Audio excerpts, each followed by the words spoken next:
shingles o herpes zoster ay mga sakit sa balat na nagsisimulang mapula, na makirot, tapos after ilang days or 1 to 2 days specifically, ay nagkakaroon na ng mga blisters or parang mga butlig na may tubig sa loob. Napakakirot nito at mahapdi dahil ito sa virus na tinatawag zoster virus. Ito rin ay kamag-anak ng bulutong.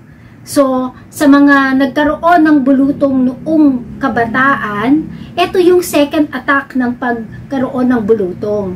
Ang kaibahan lamang, ang chickenpox ay galing sa varicella zoster na virus, ay kalat-kalat sa buong katawan. Pero ang shingles o herpes zoster, kung mapapansin natin, parang pareho sila ng apelido, no? Zoster, because galing sila pareho sa zoster virus. Ito ay makikita nating sama-sama sa isang parte ng ating katawan. Ito ay laging tumutubo by dermatomes. So, pag sinabi nating dermatomes, halimbawa ay nagkaroon ka sa mukha. So, isang parte lang ng mukha mo ang magkakaroon. Usually, ipsilateral. Meaning, one-sided lang siya. So, kung ito naman ay sa katawan, pwede siyang magkaroon ng kung ano yung parteng linyahan. Ang virus na zoster, specifically the herpes zoster virus, ay naninirahan sa ugat, kaya ito ay napakakirot. Kapag ito ay nasa ating spine, di ba, makikita natin yung ating mga spine ay may mga ugat-ugat yan na magdidistribute sa buong katawan. So, yun yung linya ng magkakaroon ng herpes zoster. Yun yung vesicles o yung mga blisters na tinatawag doon sa area na yon magkakaroon. Kaya huwag kayong magugulat, bakit dikit-dikit? So, yun ang kaibahan sa bulutong tubig at saka itong herpes zoster na tinatawag naman sa Tagalog na kulebra.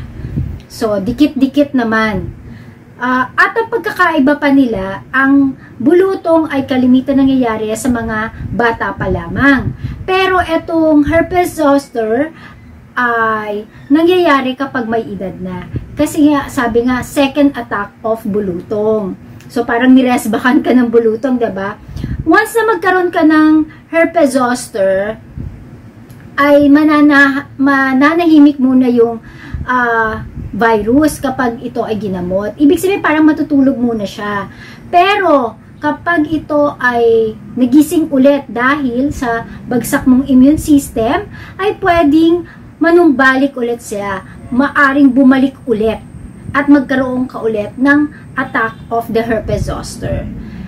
Ito ay nakakahawa. Ang incubation period o yung panahon na mula ikaw ay na-expose sa panahon na magkaroon ka ng simptomas ay between 10 to 21 days. Pero most commonly, nangyayari between 10 to 14 days. 2 weeks after mo ma-expose. So, paano ka na-expose? It is through droplets. Ibig sabihin, kapag natalsikan ka ng laway ng taong may herpes zoster, ay nasa hangin, nahawakan mo, ay pwede mo nang malanghap. So, ayan na, magsisimula ka na rin magkaroon ng herpes zoster. Lalo na kung ikaw ay immunocompromised o bagsak ang inyong immune system. So, pwede ka rin mahawa through the fluids ng herpes zoster. Halimbawa, ito ay pumutok na, yung mga butlig, pagputok nito ay napa-rub ka or yung napakiskis yung balat mo, skin to skin contact, ay pwede ka na rin mahawa. So, highly contagious din siya. Especially, umiwas sa mga buntis at bata.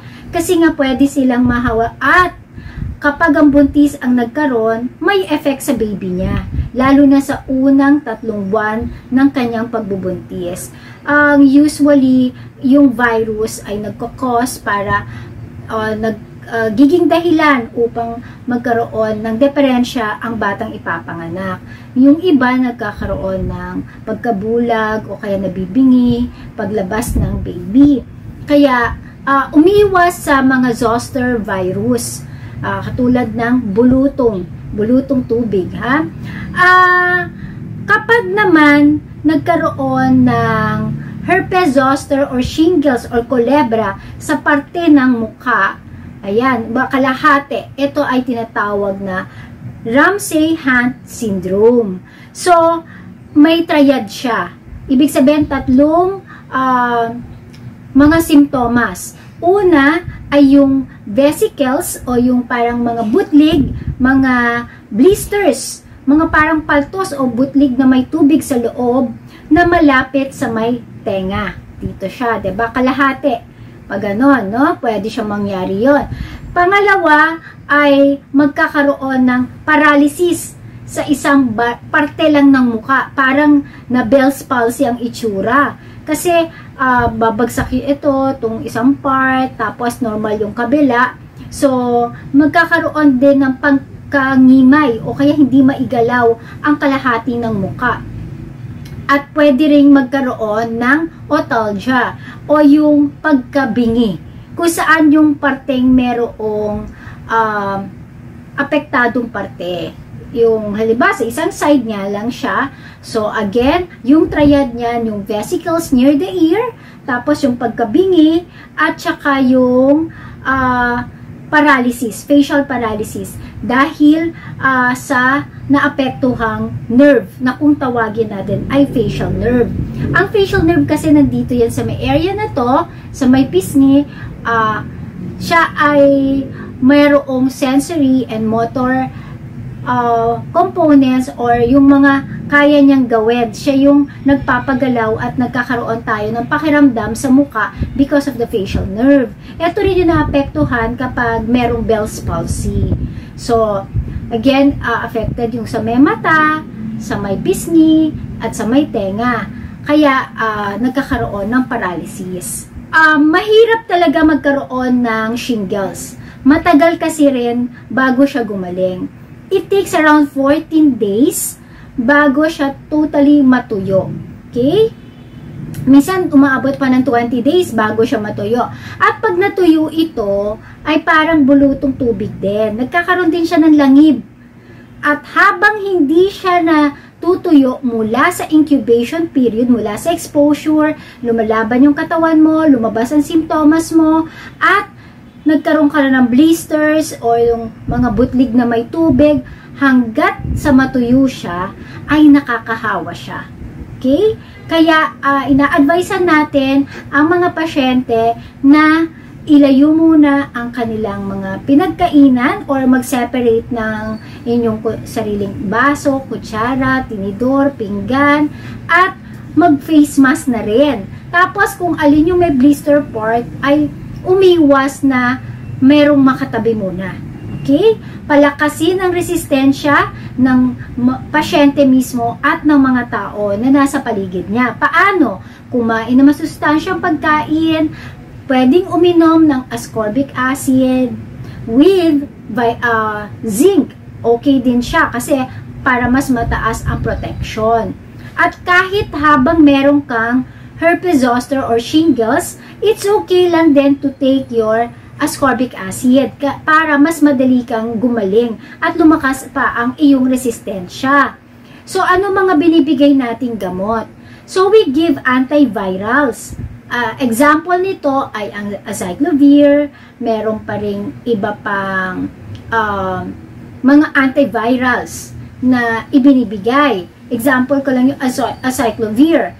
So, mahalaga na kapag lumabas na yung mapula pa lang na parang may butlig, ay magpa-check up na kaagad. Kasi, ang acyclovir ay mas magandang ibigay within 72 hours or 3 days from the time na nagkaroon ng simptomas para ma-maximize mo yung effect ng antiviral.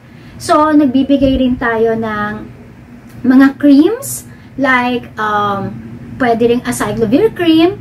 Tapos, pwede rin tayo magbigay ng pain relievers like mefenamic acid, kasi nga talagang masakit yan, mahapde, dahil nga nasa ugat. Nagbibigay rin tayo ng B-complex, pwedeng bigyan dahil para sa ugat, at yung vitamin C para sa resistensya. Kung talagang masakit, nilalagnat pa, pwedeng magbigay rin ng paracetamol. Tapos, umiwas rin sa malalansang pagkain. Bakit? Lalo na kapag ikaw ay natutuyo na ang iyong blisters dahil makating-makati na ito. So, that's the time nagbibigay naman tayo ng mga anti-allergies. Okay? And also, kung pwedeng maligo, yes, pwede pong maligo. We advise na maligo po at gamit ang mga hypoallergenic soaps or yung mga baby soaps. Meron nang naimbentong or available na talaga ang shingles vaccine. Usually binibigay ito kasi meron dalawang klase ng shingles vaccine. One is the 1 dose and the other one is the 2 doses.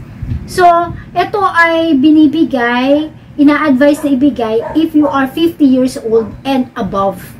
Okay? Kasi sila yung mas prone na magkaroon ng shingles. So, kung gusto nyo magtanong about sa vaccine, ay pumunta lamang kayo sa inyong mga doctors.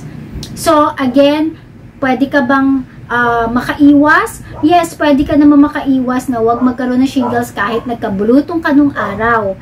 Kasi, once na magkaroon ka ng bulutong, noong araw ay nasa memory cells mo na yan sa katawan. So, ibig sabihin, hindi ka na mauulitan, pero may second rest back. Ito nga yung shingles. At kung ikaw naman ay vaccinated ng varicella para sa bulutong nung ikaw ay bata, ay ikaw ay maaring magkaroon pa rin ng bulutong pero in a mild form. Ganon din yung shingles vaccine. Magkaroon ka man pero in a mild form. Hindi siya yung ganon karami, hindi ganon siyang kasakit at madaling gumaling. Napapaigsi niya yung instead of 14 days to 21 days ay pwedeng mga up to 7 days lang to 10 days. It depends sa iyong resistensya. Kaya again, kailangan palakasin ang resistensya at para makalaban maigi ang iyong katawan. Pala may comorbidities ay mas prone ka sa mahawa dahil mas bagsak ang iyong immune system kahit anong virus or bacterial infections. Kaya sa mga mayroong comorbidities ay talagang kailangang panatilihin nating malakas ang ating katawan.